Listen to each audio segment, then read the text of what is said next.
Au nom d'Allah, le tout miséricordieux, le très miséricordieux. Bismillahirrahmanirrahim.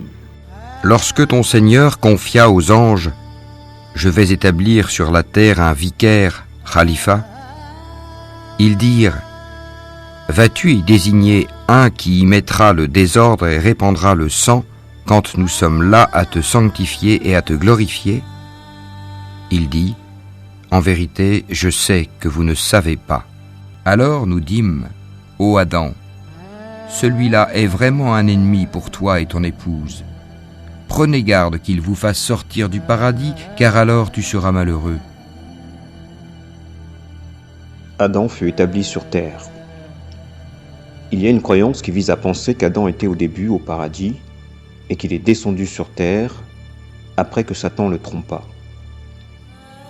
Mais à la lumière des textes coraniques, on peut résoudre, voire même concilier cette incertitude au sujet du lieu où Adam se trouvait avant et après sa soi-disant chute. Le premier verset sur lequel nous pouvons réfléchir est le suivant. Et nous dîmes « Ô Adam, habite le paradis, toi et ton épouse, et nourrissez-vous-en de partout à votre guise. Mais n'approchez pas de l'arbre que voici, sinon vous seriez du nombre des injustes. » Dieu a établi l'homme sur terre. Pour preuve, lorsque ton Seigneur confia aux anges « Je vais établir sur la terre un vicaire, khalifa », ils dirent « Vas-tu y désigner un qui y mettra le désordre et répandra le sang quand nous sommes là à te sanctifier et à te glorifier ?» Il dit « En vérité, je sais que vous ne savez pas. » Dieu confia aux anges qu'il va établir sur terre un successeur, un calife.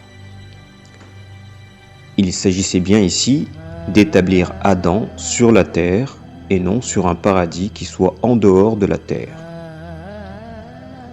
Et les anges ont répondu « Vas-tu y désigner un qui y mettra le désordre et répandra le sang ?»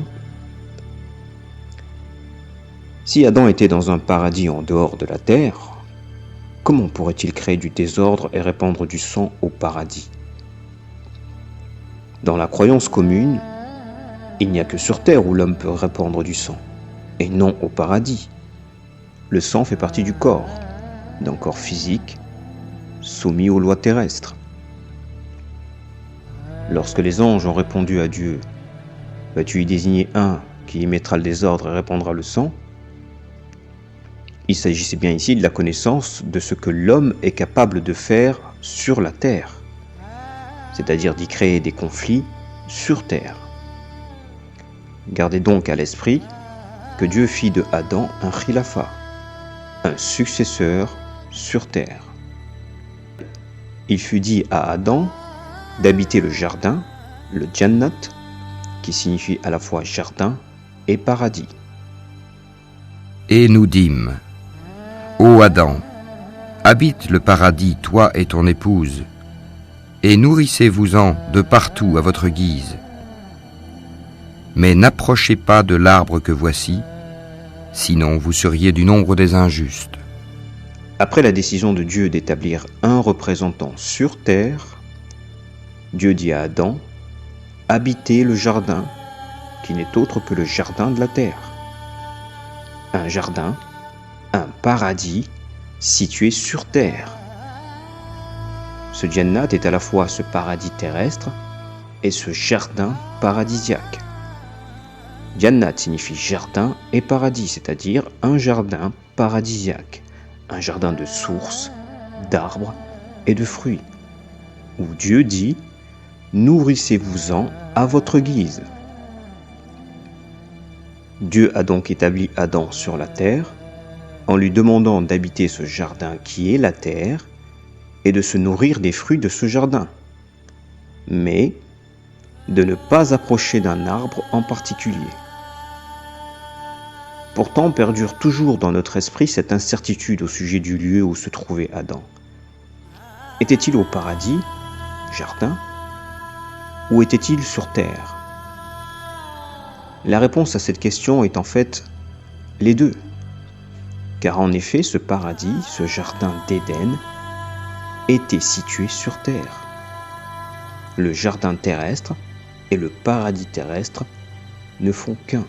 Après que Satan les trompa et les fit glisser du lieu où ils étaient, Adam et Ève étaient situés dans un lieu précis et ne devaient pas s'approcher d'un autre lieu où se trouvait un arbre.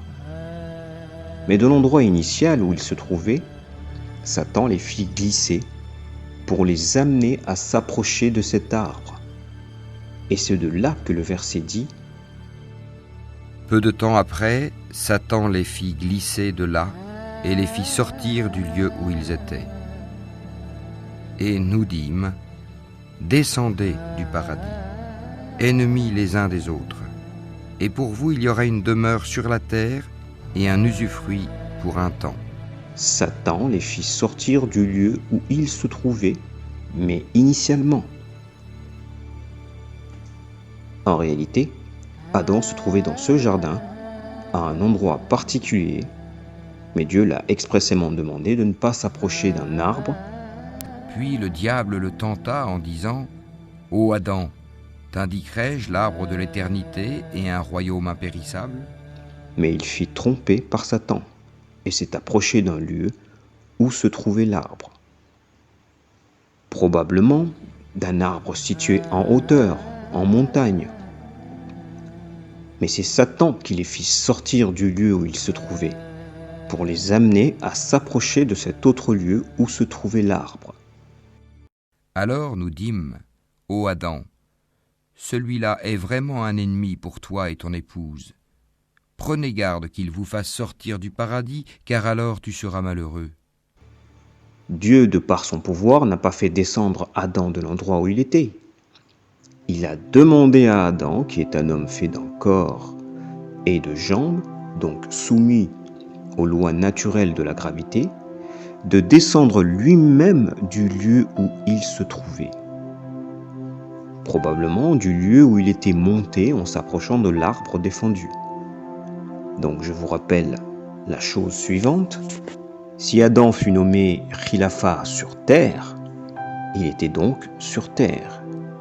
Il n'était qu'un homme sur terre. Cela signifie qu'il est descendu physiquement de ce lieu en question. Peut-être d'un lieu situé en hauteur comme des montagnes pour se rendre plus bas vers les plaines. Mais nous n'avons que très peu de détails sur le lieu exact. Puis Adam reçut de son Seigneur des paroles, et Allah agréa son repentir, car c'est lui, certes, le repentant, le miséricordieux. Puis Adam reçut des révélations de la part d'Allah. Il agréa son repentir. Son Seigneur l'a ensuite élu, agréé son repentir, et l'a guidé.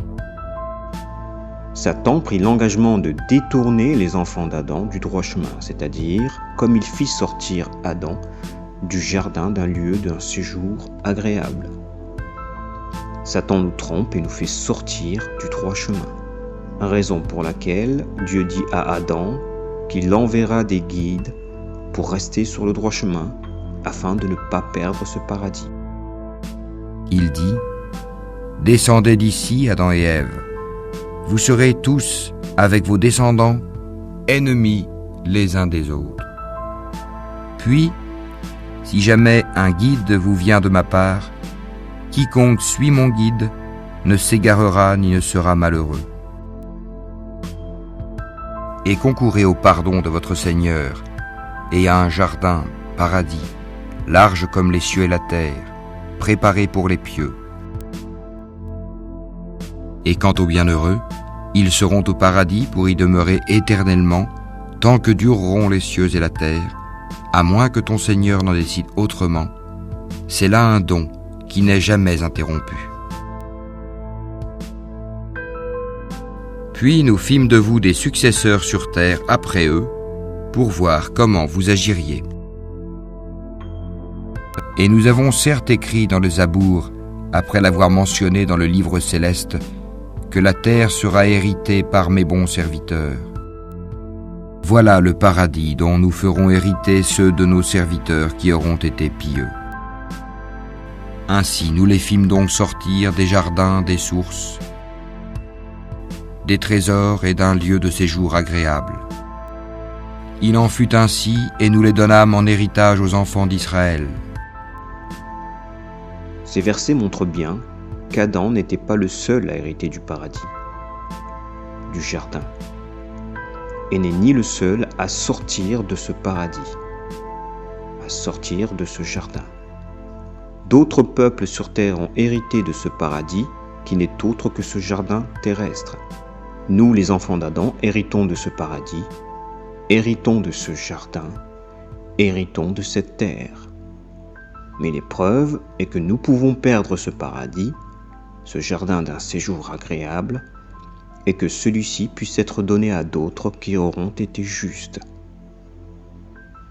Nous parlerons dans d'autres vidéos du paradis, de l'au-delà, de la vie future, du jour du jugement, de la résurrection, de la vie après la mort et de la renaissance. Si vous souhaitez être mis au courant des sorties de ces vidéos, abonnez-vous à la chaîne.